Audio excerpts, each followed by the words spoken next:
Hey, salut! Comment ça va aujourd'hui? La forme ou quoi? Ben écoute, moi la forme, comme d'hab, hein. Donc là, petite vidéo du jeudi, vidéo donc tournée jeudi matin, ce matin, jeudi 21 février. Ouais, faut pas suivre les dates, l'heure, je sais pas pourquoi, ma cam a tendance à se déprogrammer, je sais pas trop. Bref, s'il était, en tout cas, il était 9 heures du matin, c'était déjà dès le départ, au moment où l'application Uber, en fait, sur la ville de Tours est accessible, c'est à partir de 9 heures du matin, et à 9h08, la première commande a été faite pour la Micaline. Micaline, bah, qui nous sert gentiment tout ce qui est croissant, c'est une boulangerie, une chaîne, hein, je pense qu'il y en a un peu partout en France. Bref, ma foi, voilà, on va chercher le repas. Alors ce matin, ça faisait frais, hein, soyons honnêtes, ça faisait un peu frais, mais bon, une question d'habitude. On avait de la chance, il y avait un beau soleil en ce moment, on a quand même de la chance. Les vélotaffeurs, on profite de ce soleil depuis une semaine. Et d'ailleurs, c'est un peu le problème, ce soleil et ce temps qu'on a en ce moment, c'est que le matin, ça fait frais, hein, et l'après-midi, entre 13 heures et 16 heures, on a quand même 3 4 heures où il commence à faire vraiment très chaud. Et surtout quand on fait du vélo taf, c'est pas évident de trouver le bon équipement vestimentaire pour pas être ennuyé. Alors moi personnellement, j'ai quand même l'avantage, c'est de pouvoir rentrer assez souvent à la maison. Je peux donc du coup partir bien équipé le matin, rentrer assez rapidement pour pouvoir me changer et repartir au travail un petit peu plus léger point de vue vestimentaire. Donc là, c'est la descente de Montjoyeux, descente de Montjoyeux, pas loin de l'avenue. On va rejoindre l'avenue Gramont pour pouvoir aller chercher le repas. Et là, voilà, là je prends un chemin, je m'amuse un petit peu. Euh, Quant à l'avantage d'avoir un VTT, bah, il faut quand même s'amuser un petit peu, même avec le taf, hein, même si c'est du plaisir, hein, pour moi, faut l'admettre. Mais bon, voilà, donc, on s'amuse un petit peu et tu verras que la prochaine vidéo, ça sera sûrement quand je rentre de livraison, tu vois, un peu de détente, on se laisse un petit peu aller. Alors on fait pas du freeride, hein, mais on s'amuse à faire des petits trucs, voilà, histoire de s'amuser. Ce qui prouve que le VTT AE, puisque c'est un VTT à assistance électrique, bah, il y a de quoi se faire plaisir. Enfin, tu verras dans une des prochaines vidéos, puisque je vais avoir plusieurs idées pour la chaîne. Et d'ailleurs, on va essayer de te parler l'une de mes idées que j'ai eues, puisque ma ville d'adoption, qui est la ville de Tours, a quand même un beau passé historique par rapport à notre pays. Et donc, du coup, ben, je m'étais dit que ça pouvait être sympa aussi de faire des daily ops, mais en mode historique ou historien, je ne sais pas, le daily observateur historien, bref, je ne sais pas, c'est une idée. N'hésite pas à me dire en commentaire quel type de nom je pourrais appeler ça, quel nom je pourrais donner aux vidéos. Mais par exemple, là, tu vois ce petit passage que tu vois, le pont. Alors, j'ai pas pris le temps de bien le filmer. Mais par exemple, c'est une partie de l'histoire par rapport à la ville de Tours, puisque c'est de mémoire, ça serait à peu près, ça serait par là que Jeanne d'Arc serait passée en venant de Chinon. Donc voilà, il y a une petite histoire par rapport à ce petit pont, voilà.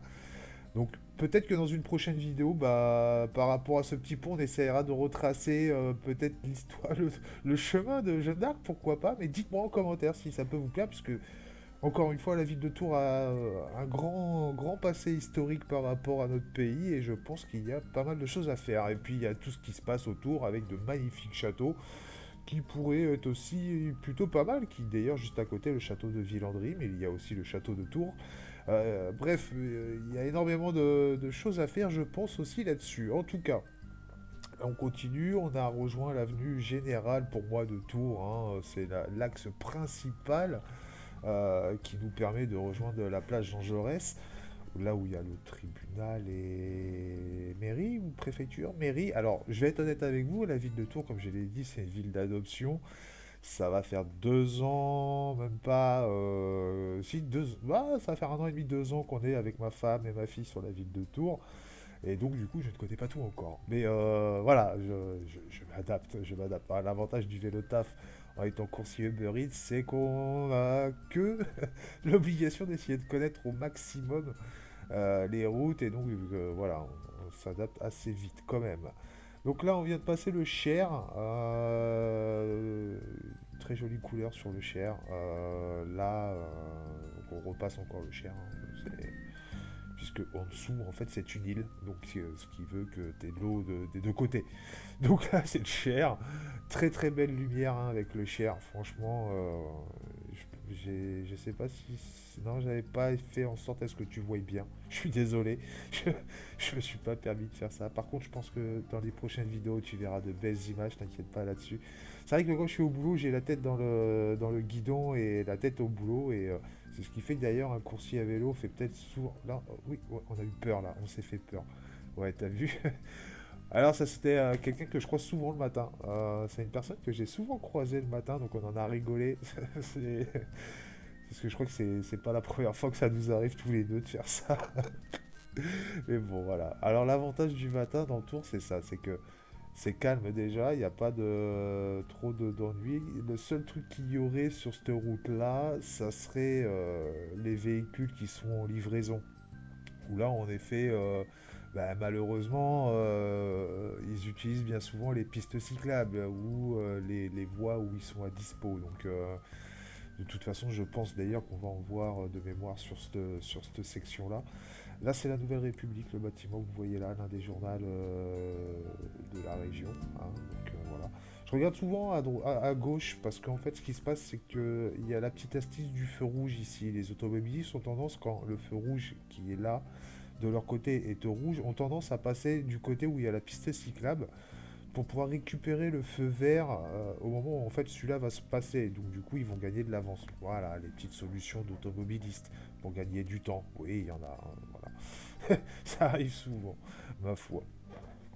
Donc là on est sur la nuit Gramont. Et puis bah, tu vas voir, il va pas se passer grand chose.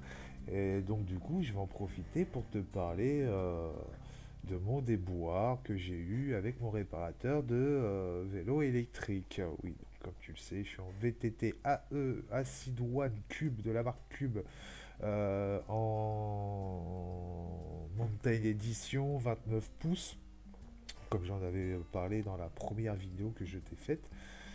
Et j'ai eu un accident. Donc cet accident s'est passé sur le parvis de la gare. Alors je pense que j'étais aussi en tort. Je ne sais pas trop. J'ai souvent regardé où c'est que ça s'est passé et c'est litigieux. Enfin, c'est tendancieux. On a le droit de rouler, mais on était un peu sur la section plus piétonnière que cyclable. Et donc, du coup, enfin voilà, je suis rentré dans un autre vélo, ou je dirais plus un autre vélo, mais rentré dedans. Bref, il y a eu, il y a eu choc. Voilà, donc avec un autre vélo, une jeune fille qui était au téléphone à son guidon et qui n'a pas pu réussir à gérer correctement le freinage et tout. Enfin bref, donc du coup, on s'est rentré dedans. J'ai beau avoir mis un coup de frein de l'arrière pour faire chasser le vélo et essayer en le relâchant le frein, de reprendre un peu de distance. Elle a quand même réussi à accrocher la roue à l'arrière avec sa roue avant. Donc bon, ben voilà, ça arrive, c'est les aléas, c'est comme ça. Bon. Donc du coup, ben, je discute un petit peu avec elle, tout va bien. Je lui dis, je suis désolé pour le vélo. En effet, lui, son vélo avait pris cher, la roue avant avait complètement été voilée, inutilisable, rien. Là, vous voyez, livraison, là, voilà, il ne peut pas faire autrement, donc on ne peut pas lui en vouloir, ça m'oblige à prendre le trottoir. Mais... Bref, pour revenir à l'histoire du coup, ben voilà, hein, c'est vrai que ben, son vélo était inutilisable, hein, soyons honnêtes. Il fallait vraiment racheter une jante et tout, enfin bref. Et moi, tout de suite, j'avais pas vu les dégâts, donc j'avais un mauvais ressenti au pédalage, donc j'avais bien pensé que ben, ma manivelle avait un peu vrillé sur le choc. Euh, et j'avais un petit cloc, cloc, cloc régulier qui se faisait au pédalage, au niveau du moteur. Bon. Du coup, bah, je décide de le faire réparer. Je décide de le faire réparer. Ok, donc je lui dis écoutez, voilà, je viens vous voir pour mon vélo. J'ai un petit souci au niveau du pédalage. J'ai dû plier un petit peu la manivelle suite à la chute. Donc, bah, écoutez, vérifiez les roues par rapport au voilage, hein, si elles sont si elles sont encore bonnes. Et puis j'en ai profité pour faire changer les pneus. Donc je lui ai dit vous me changez les pneus, vous mettez des pneus anti-crevaison. Donc chose qui a été fait puisque ça a été des pneus anti-crevaison pluie. Alors ils sont pas anti-crevaison, du coup ils en avaient pas. Ils m'ont mis des pneus pluie par contre, puisque je suis coursier à vélo, donc c'est un avantage et en continental. Mais ils m'ont rajouté une bande d'anti-crevaison à l'intérieur avec chambre anti-crevaison pour être un petit peu plus tranquille. C'est un bon combo. Je leur demande aussi par la même occasion de me changer les étriers de frein, enfin les plaquettes de frein, le disque à l'arrière puisqu'il avait un petit peu pris. J'ai changé mes caissettes et mon plateau, enfin voilà, le kit de transmission. J'ai vraiment, voilà, je leur ai refait faire le vélo pour être tranquille une nouvelle saison. Donc tout se passe. Arrivé à quelques temps, donc ça a duré un mois, hein, quand même, un mois pour faire des réparations. Des spécialistes hein, de vélo, puisque c'est vraiment leur cheval de bataille de vélo électrique. Et au bout d'un mois, bon, bah, je décide de les rappeler et de leur dire voilà, j'aimerais bien savoir où en est mon vélo. Et au moment où j'appelle, on dit ah bah il est prêt. Ah oui. Bah ouais, mais il est prêt depuis combien de temps? Parce que c'est un peu mon métier, quoi. Hein. Faut savoir qu'entre-temps, bon, j'avais un autre VTT qui lui est complètement dépouillé maintenant, mais donc je ne pouvais pas le réutiliser parce que s'il aurait fallu le refaire. Du coup, avec ma femme, j'ai dit écoute, on va aller chercher un vélo à Decathlon. Donc on a été acheter un Triban 100 en flat bar, hein, non, en low bar, enfin bref, version course. Et donc on avait quand même racheté un vélo entre temps, hein, pour pas que je perde trop d'argent et trop de temps. Mais voilà, donc regardez, et puis quand mon vélo est prêt, parce que bon, ça. Ah bah ça va faire une petite semaine quand même. On comptait vous appeler, mais on n'a pas eu le temps. Bon, ok. Je veux bien, j'étais dans le commerce, j'étais 7 ans en plomberie, chauffage sanitaire en vente dans un magasin. J'ai tenu un magasin pendant un mois, pendant un an, pardon. Pendant un an, j'ai tenu un magasin en tant que seconde en tant que seconde magasin, mais qui était souvent absent, responsable. Donc du coup, enfin voilà, je comprends bien qu'il peut y avoir des déboires, malgré tout. On y va, je récupère le vélo, je vois le vélo, je regarde. Ok, ok, bon, les pneus ont été changés, je vois que ça a bougé sur les caissettes et tout.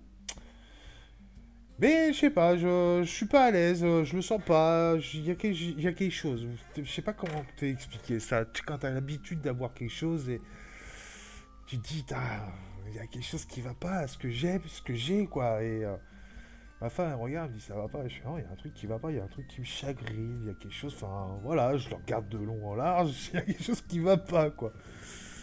Déjà, je regarde mon dérailleur, je trouve qu'il est énormément tendu. Je dis, bon, ok, je veux bien, j'ai fait changer les caissettes et tout, enfin, j'ai fait changer par le même nom dedans. Donc, voilà. Mais je prends quand même le temps de compter le nombre de dents que j'ai, et bah, en fait, il s'avère qu'ils ont rajouté 2 dents.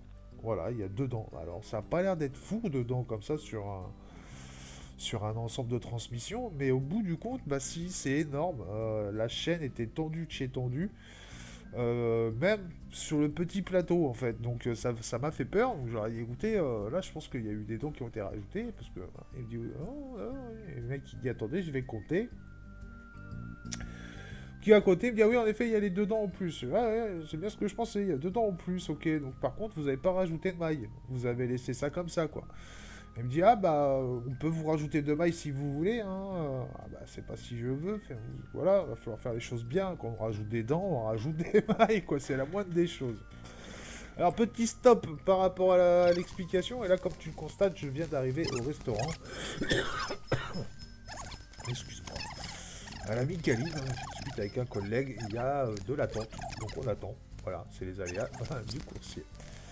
On revient, on referme la parenthèse et on revient à l'histoire. Et donc, il me dit, bah écoutez, on va vous rajouter les 2 mailles, si vous voulez, c'est pas un problème. Je fais, ouais, je veux bien. Par contre, je vais aller essayer le vélo.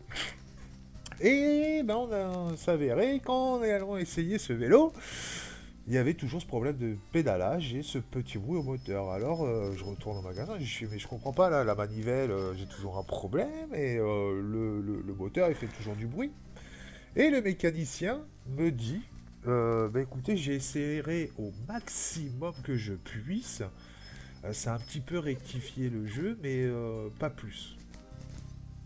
Alors, moi, il me fait peur parce qu'il me dit j'ai rectifié et j'ai serré au maximum, mais il y a quand même, comment dire, une force à respecter. Il y a une. Enfin, voilà, le Newton-mètre, il y a une certaine pression à pas dépasser, hein. C'est bien marqué dessus. Enfin, bref. Donc, du coup, je dis, ah, il va y avoir un problème, quoi. Ça va pas être possible. Donc, ben, j'y retourne, je lui dis, il va falloir faire quelque chose. Le directeur commence à arriver. Hein, et du coup, ben, on y retourne. Il commande la manivelle. Il commande les manivelles. Il me dit, on va vous commander une manivelle de plus, un jeu de manivelle. On va vous mettre les deux mailles et puis on va voir pour le moteur. Très bien.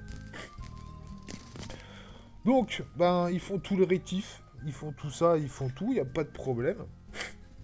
Et puis, au bout de 15 jours, alors je vais vous dire honnêtement, je pense qu'ils ont fait une grosse bêtise, je pense.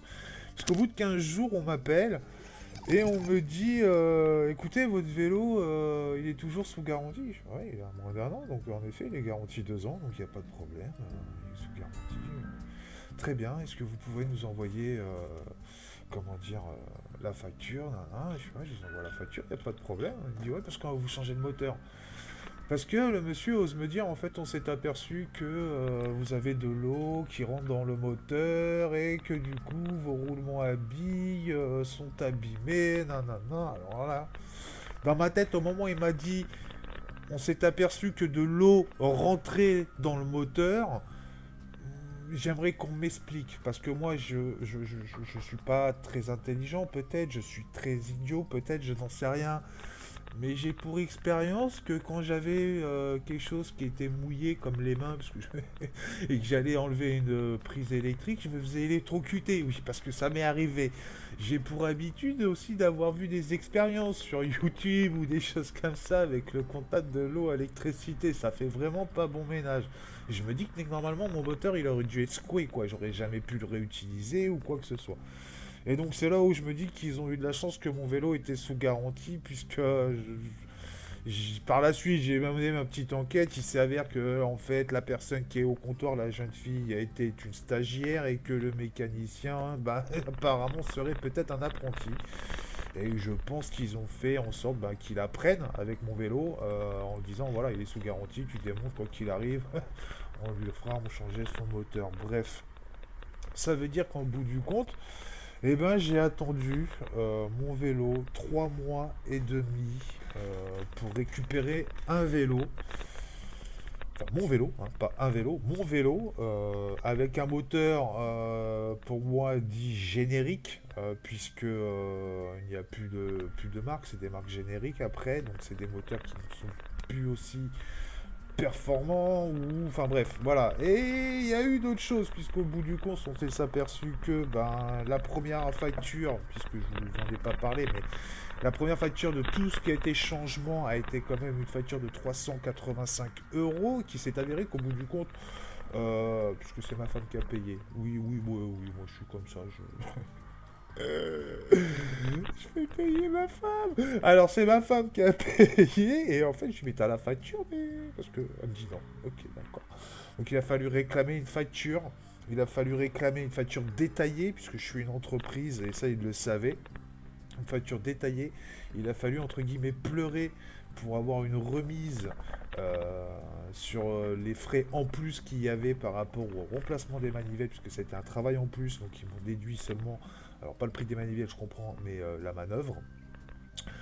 Donc voilà, et pour savoir quoi, que c'est pas encore fini, puisque je dois maintenant acheter un jeu d'écrou pour mon pédalier, puisqu'il me manque un écrou.